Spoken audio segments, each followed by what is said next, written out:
Okay, quiet down, everyone. Thank you for coming out to Magic Night. I'm not actually that thrilled that you're here because I am deathly afraid of magic. See, when I was a kid, I went to a show and the rabbit that they pulled out of the hat was dead. Not a fun time. So I invited you here as an exercise of exposure therapy. My therapist said it would help, and that you should do magic tricks. They also said I should set some ground rules. Let's go over those now. Rule number 1, no money from behind the ear tricks because I lack object permanence. Rule number 2, no disappearing acts. My dad pulled that when I was little, and I still don't think it's cool. And finally, rule number 3, no MLM schemes. We are not going through that again.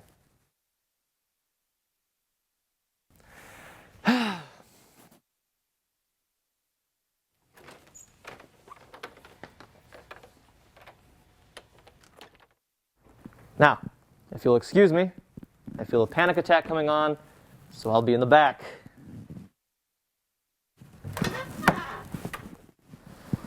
Oh my god, oh my god, oh my god, oh my god!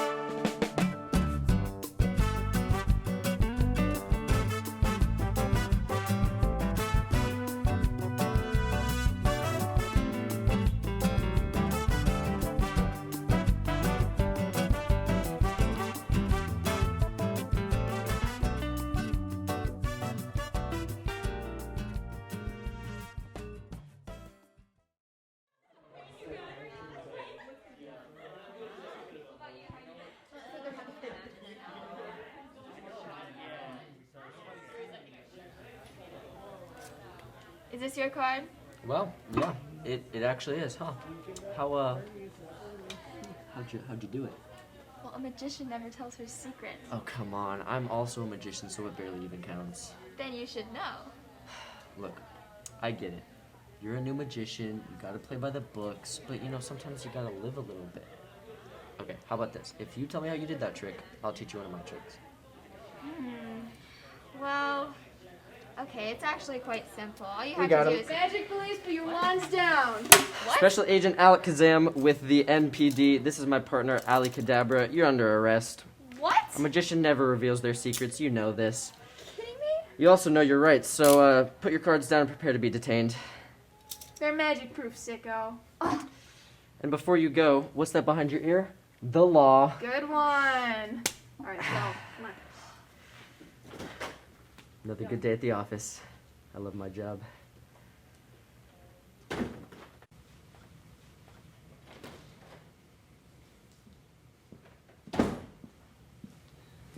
Hello. Hello. Hello. Are you guys more magicians? Yeah, we heard there was a magic night. There sure is. I'm deathly afraid of them, but exposure therapy seems to work for some people. Yeah. Yeah. So, what's special about you guys with your magic? Well, actually, we know each other from a group called Paradigm Shift Magic Club here at IU. Okay. That's Yeah. cool. What inspired you to start this club? Just your love for magic, or was there something specific, like you watched a movie like Harry Potter and you're like, let's do that? Yeah, I mean, we all liked magic. We all ran into each other at actually a hypnotist show here at IU. And we were like, hey, we've got a bunch of people here that do magic. Might as well get us all in one place and start a club. What was the hypnotist show like? It was pretty good, actually. Some people turned into zombies. Yeah, Wow. they turned people into zombies. Not chickens? No, Not this time, no. Sounds pretty scary. Yeah. not too bad. Is your club open to new members, and do you guys like help the new members learn magic, or? Yeah, back when we used to hold like in-person meetings, we would try to have the first half of every meeting be kind of like a lesson-based thing, and then the second half of each meeting would be more of a hangout, exchange ideas kind of thing. Okay. And we are always open to new members, no matter what time it is in the semester. You know, if you think it's too late, even if there's 3 or 4 weeks left in the semester, if you're interested, just reach out to us. We'd love to have you and teach you some magic. 3 a.m. Tuesday of finals week. I will almost definitely be awake. Good for you.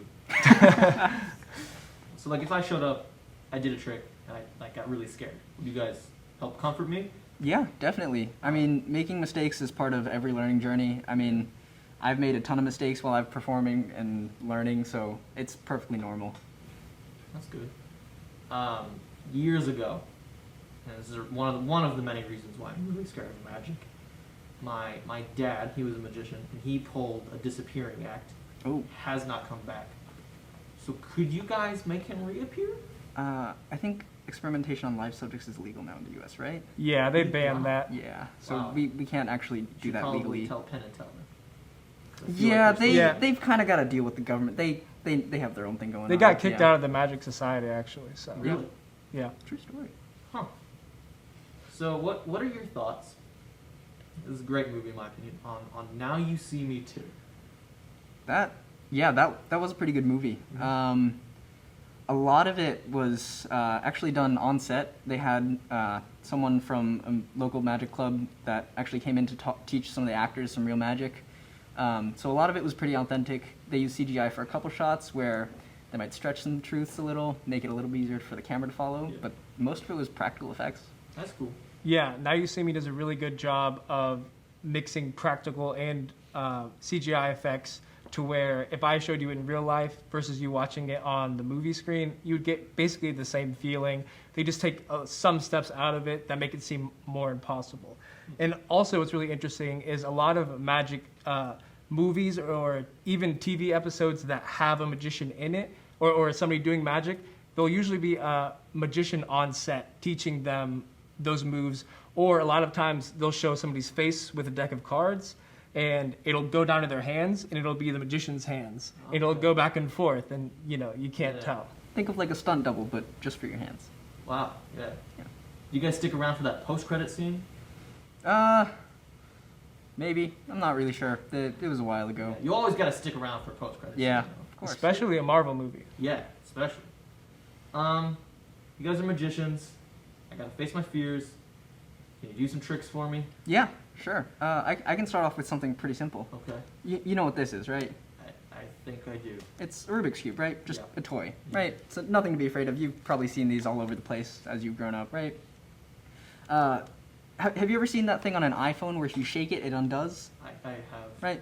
Yeah. So what they don't tell you is that sometimes Rubik's Cubes also have an undo function. Okay. You have to know how to pinch it properly and how to shake it properly. But once you know the perfect combination of all that, you can actually get it to undo all the moves it did.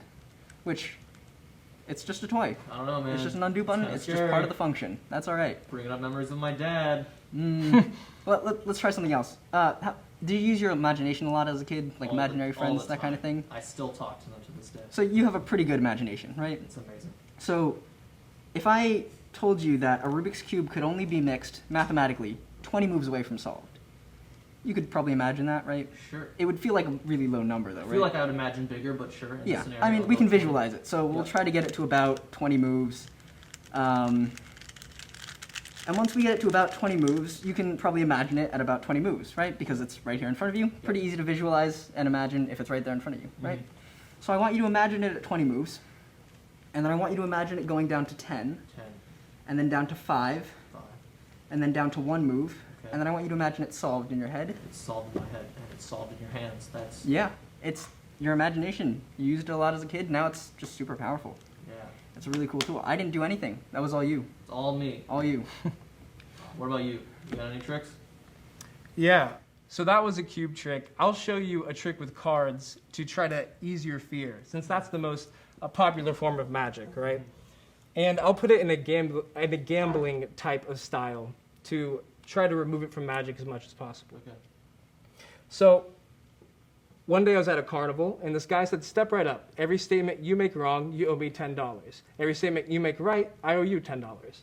I said, "Okay, I just don't have to say anything wrong." He said, "Okay, look, I have 1 joker, I have 2 jokers, and I have a red ace, right? Your goal is to watch the red ace. Anywhere this goes, your eyes go." He said, "Look, a bird," but I didn't look. He moved it to the bottom. I said, "I saw you move to the bottom." He said, "No, that's a joker." I said, "Well, it's on the top." He said, "No, that's a joker too." I said, "Well, it has to be in the middle." He said, "No, that's a joker too." I said, "Well, you don't have an ace." He goes, "Yeah, look, it's right here on the bottom." I said, "Well, there has to be a joker on the top." He said, "No, that's the ace too." And I said, "Well, there has to be a joker in the middle." He said, "No, that's the ace too." I said, "Well, you don't have 3 cards." He goes, "Yeah, look, 1, 2, 3. He looks at me and he says, "Kid, you owe me like $110 or something like that right now." I'll make a deal with you. Double or nothing. If you get this next question right, you don't owe me any money. If you get it wrong, it's double, 220. And I didn't have any money on me, so I decided, all right, all or nothing, double. He said, okay, one last question. I have a joker, I have a red ace, and if you can guess this last card, you don't owe me any money. Okay. I think it's a 3 of spades. 3 of spades? That's what I thought. And I was wrong. Wow. It's a king of spades. Yeah. I was close. You're close. Close. All right, sweet. But you're not physically hurt. You may be monetarily hurt, but you're not Yeah. physically hurt. Yeah, that one wasn't as scary. Wasn't taking a childhood toy and ruining it. Sorry. Okay. I appreciate you guys coming in. I gotta close up the bar though. All right. Gotta, think about tonight. It's been rough. I hope we helped you on your path to reforming. I'm on my way there and I really appreciate it. But I'm gonna leave you with this. Goodbye.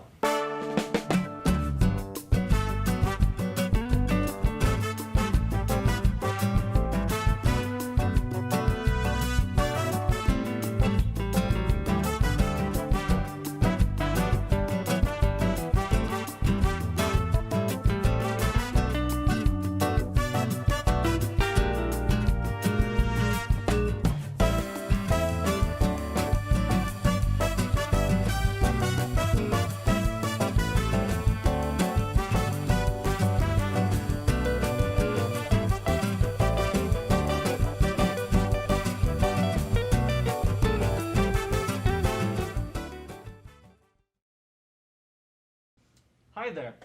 On behalf of everyone here at Not Too Late, I wanted to say thank you. Thank you for watching, and thank you for sticking with us through all of these changes. I'm sure some of you are wondering, why is the format different? Well, that's because the set was built in our studio, and all of our previous equipment was taken away. But that's okay, because we adapted. There's one thing that did not change, though. We, as a group, still do not know what we're doing. So that's fun. Eventually, I'll be leaving. So we needed to find a replacement. And I was told that I can't replace myself. So I would like to introduce my new co-host, Mia. And I will now give Mia 10 seconds to introduce herself. Begin. Hi, I'm Mia. I'd like to formally apologize for playing the most obnoxious character that's been on Not Too Late this season. I'll be replacing Sebastian at some point in time. It'll probably just... And that's it. That's all you got time for. Thank you. Fair. And we'll see you next semester. And who knows what the format of the show will be. But I'll leave you with this. As always, goodbye.